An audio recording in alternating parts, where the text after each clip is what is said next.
il faut savoir aujourd'hui que les chefs Ouazalendo à Ouvira ont envoyé une menace à l'égard de toute la communauté Tutsi d'Ouvira en leur demandant de quitter la région, faute de quoi des représailles seront prises à leur encontre. Nous sommes dans une situation excessivement grave. Moi, ce que j'ai découvert en analysant les auditions des militants et des militaires FDLR qui sont venus témoigner, c'est que chez un certain nombre de ces gens, et ils sont nombreux, l'idée d'une nouvelle solution finale s'est imprégnée dans les esprits. Elle s'était imprégnée dans les esprits à Goma. Et la prise de Goma, et je ne me prononce pas sur les aspects politiques, mais en tout cas sur le plan humanitaire, elle a permis de sauver les Tutsis et d'éviter une guerre sanglante. Aujourd'hui, nous nous trouvons à Ouvira avec une communauté Banyamulenge qu'on veut éradiquer d'une ville qu'elle fréquente depuis toujours et avec l'idée d'attaquer par la suite avec des drones Minembwe et de prendre le contrôle et de détruire la communauté Banyamulenge à Minembwe. Dans le même temps, j'ai constaté que la situation des Emma en Ituri s'est aggravée parce qu'on a donné des armes et aux milices Codeco, et aux milices FDLR, et aux Ouazalendo. Et l'on entend des gens qui se prétendent responsables dire qu'il s'agit de patriotes, alors que ces gens ont une volonté de détruire toute une communauté humaine.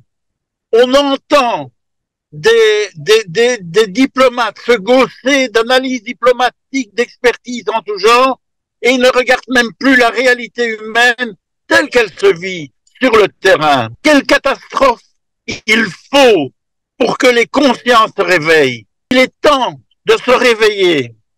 Et je pense que les gens qui ont distribué des armes au FDLR, au Ouazalendo, au Codeco, que les gens qui couvrent par leur discours lénifiant de faux experts ou de faux spécialistes de la paix des situations aussi tragiques, ces gens-là, j'espère qu'un jour, ils rendront compte au niveau judiciaire, quelle que soit leur position et quel que soit leur poste.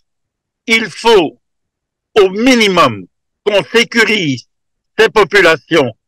Si on ne le fait pas, il y a une réelle situation de responsabilité majeure face à l'histoire et face à chaque homme et chaque femme qui est en train de perdre la vie dans cette région.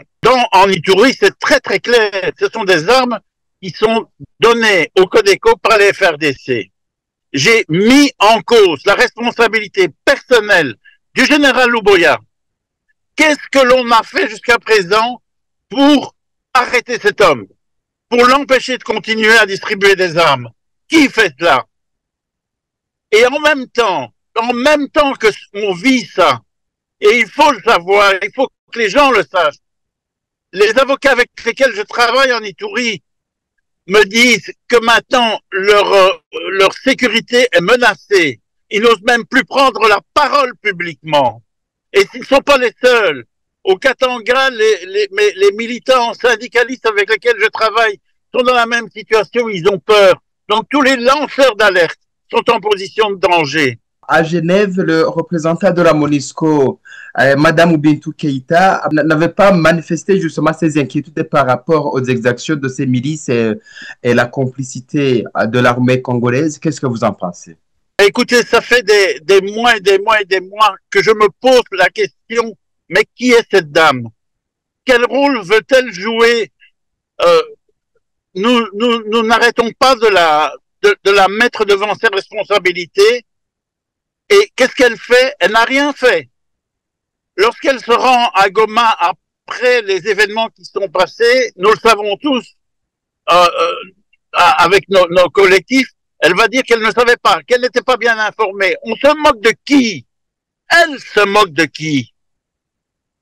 On ne savait pas.